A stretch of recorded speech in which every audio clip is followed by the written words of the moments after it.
बिहार में बाढ़ का तांडव, 10 जिलों में 7,65,000 लोग प्रभावित, 14,000 राहत शिविरों में। कुछ दिनों से हो रही भारी बारिश और नदियों का जल स्तर बढ़ने से राज्य में 10 जिलों में 64 प्रखंडों में 426 पंचायतें बाढ़ से प्रभावित हो गई है। बाढ़ से इन पंचायतों की 7,65,000 आबादी प्रभावित है। आपदा प्रबंधन विभाग के अपर सचिव ने कहा कि बाढ़ पीड़ितों के लिए राहत और बचाव का कार्य जारी है। प्रभावित जिलों में 192 सामुदायिक किचन चलाए जा रहे हैं, जहां पर 80,000 लोगों को प्रतिदिन भोजन दिया जा रहा है। सबसे अधिक दरभंगा में 122 और पूर्वी चंपारण में 27 सामुदायिक किचन चल रहे हैं। विभिन्न जिलों में 28 राहत शिविर भी चलाए जा रहे हैं, जहाँ पर 13,800 बाढ़ पीड़ितों को रखा जा रहा है। उत्तर बिहार की नदियों में उफान से बाढ़ कटाव के साथ ग्रामीणों के विस्थापन की समस्या और विकट होती जा रही है। अधिकांश छोटी पहाड़ी नदियां भी कई जगहों पर लाल निशान से ऊपर बह रही है। बाढ़ का पानी घरों में घुसने से हजारों लोग विस्थापित हो गए हैं। लोगों ने सामुदायिक भवन, स्कूल, बांध व एनएच पर शरण ले रखा है। बिहार में लगातार बढ़ रहे कोरोना संक्रमण और कई जिलों में बाढ़ के कारण वाल्मीकि नगर लोकसभा सीट के लिए होने वाले उपचुनाव को चुनाव आयोग ने स्थगित कर दिया। चुनाव आयोग ने इस संबंध में एक पत्र भी जारी किया, जिसमें बताया गया कि बिहार समेत देश के अलग अलग राज्यों में 8 विधानसभा और लोकसभा क्षेत्र में होने वाले उपचुनाव को स्थगित कर दिया गया है। बड़ी खबर, राम मंदिर निर्माण के भूमि पूजन को रोकने के लिए हाईकोर्ट में याचिका, जाने क्या दिया तर्क। अयोध्या में राम मंदिर के निर्माण के लिए 5 अगस्त को प्रस्तावित भूमि पूजन पर रोक लगाने की मांग को लेकर इलाहाबाद हाईकोर्ट के चीफ जस्टिस गोविंद माथुर को पिटीशन भेजी गई। चीफ जस्टिस ने पिटीशन को जनहित याचिका के तौर पर स्वीकार करते हुए भूमि पूजन के कार्यक्रम पर रोक लगाने की मांग की गई है। पत्रकार साकेत गोखले की ओर से भेजी गई लेटर PIL में कहा गया है कि राम मंदिर निर्माण के लिए होने वाले भूमि पूजन कोविड-19 के अनलॉक 2 की गाइडलाइन का उल्लंघन है। भूमि पूजन का कार्यक्रम होने से कोरोना के संक्रमण फैलने का खतरा बढ़ेगा। साथ ही यह भी कहा गया, उत्तर प्रदेश सरकार केंद्र की गाइडलाइन में छूट नहीं दे सकती। कोरोना संक्रमण के कारण ही बकरीद पर सामूहिक नमाज की इजाजत नहीं दी गई है। वहीं इस लेटर पिटीशन में राम मंदिर ट्रस्ट के साथ ही केंद्र सरकार को विपक्षी के तौर पर पक्षकार बनाया गया है। 5 अगस्त को दोपहर 12:15 के ठीक बाद के ये 32 सेकंड अहम होंगे। इन्हीं 32 सेकंडों के भीतर भव्य और दिव्य राम मंदिर की पहली ईंट प्रधानमंत्री नरेंद्र मोदी रखेंगे। बताया जा रहा है 35 से 40 किलोग्राम ये ईंट होगी। ज्योतिष शास्त्र के लिहाज से ये जरूरी है। राहु और केतु समेत अन्य दोष मिटाने के लिए चांदी की ईंट रखी जाएगी। पिटीशन ने इस बात पर दिया जोर। जानिए कैसे मनाया जाएगा स्वतंत्रता दिवस। गृह मंत्रालय ने जारी किए दिशा निर्देश। हर साल की तरह इस बार भी स्वतंत्रता दिवस को उल्लास और उत्साह के साथ 15 अगस्त को मनाया जाएगा। हालांकि कोरोना वायरस महामारी के मद्देनजर स्वतंत्रता दिवस कार्यक्रम में कई तरह के प्रतिबंध लगाए गए हैं। गृह मंत्रालय ने इस संबंध में दिशा निर्देश जारी किए हैं। मंत्रालय ने स्वतंत्रता दिवस मनाने के दौरान आवश्यक नियमों का पालन करने के निर्देश दिए हैं, जैसा कि सोशल डिस्टेंसिंग, मास्क पहनना, सैनिटाइजेशन, बड़ी संख्या में लोगों का इकट्ठा न होना आदि इसमें शामिल है। गृह मंत्रालय और स्वास्थ्य और परिवार कल्याण मंत्रालय द्वारा कोविड-19 से संबंधित सभी दिशा निर्देशों का पालन किया जाना चाहिए।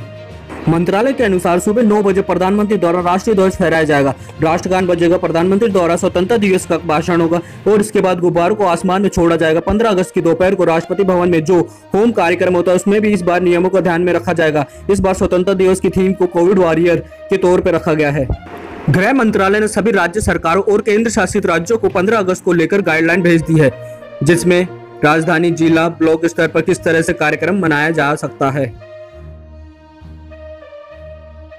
मैंने कोविड पे चेताया, वो नहीं माने, मैं चीन पर भी आग्रह कर रहा हूं, राहुल गांधी। कांग्रेस नेता राहुल गांधी ने एक बार फिर चीन मुद्दे पर ट्वीट कर भारत सरकार को आग्रह किया है। चीन के मुद्दे पर राहुल बीते कई दिनों से सरकार पर हमलावर है। एक हफ्ते के भीतर राहुल ने चीन और भारत सरकार की विदेश नीति पर सवाल उठाते हुए 3 वीडियो जारी किए। इनमें राहुल ने PM नरेंद्र मोदी पर आरोप लगाने के साथ ही विदेश नीति पर भी प्रश्न चिन्ह खड़े किए हैं। राहुल ने फिर चीन मसले पर सरकार को घेरा। राहुल ने कोरोना वायरस से जुड़े अपने एक बयान का हवाला देते हुए कहा, मैंने उन्हें तब भी चेताया था, आज भी आग्रह कर रहा हूं, वो इसे भी खारिज करने पर आमादा है।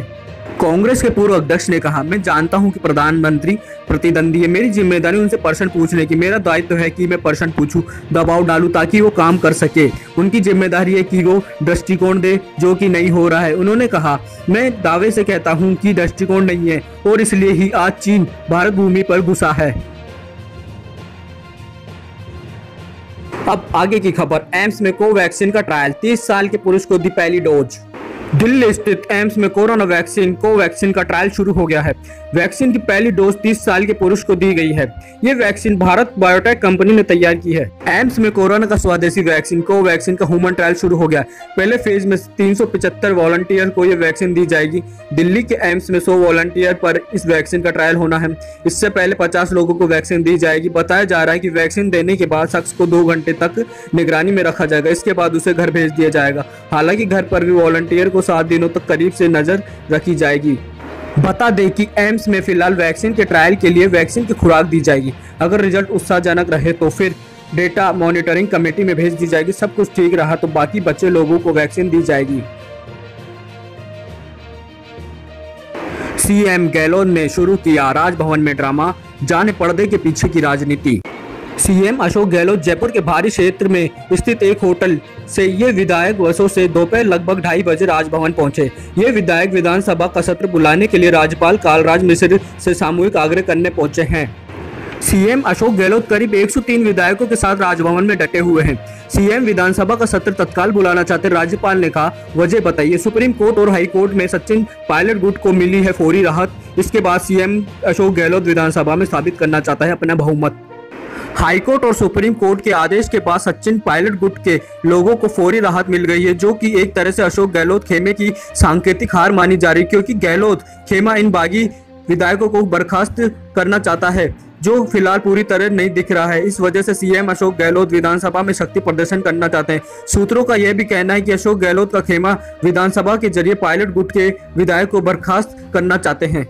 विधानसभा का सत्र बुलाने को बाध्य है राज्यपाल। कानून के मुताबिक अगर किसी राज्य की सरकार लगातार 2 बार राज्यपाल से विधानसभा सत्र बुलाने की मांग करते हैं तो वे इसका आदेश देने के लिए बाध्य है। फिलहाल सीएम गहलोत पहली बार विधानसभा का सत्र बुलाने का अनुरोध करने पहुंचे हैं। राज्यपाल कालराज मिश्र ने कहा कि सीएम अशोक गहलोत बताए कि आखिर वे विधानसभा का सत्र क्यों बुलाना चाहते हैं। फिलहाल राज्यपाल ने कहा कि वे कानूनी सलाह देने के बाद ही विधानसभा सत्र बुलाने का फैसला लेंगे।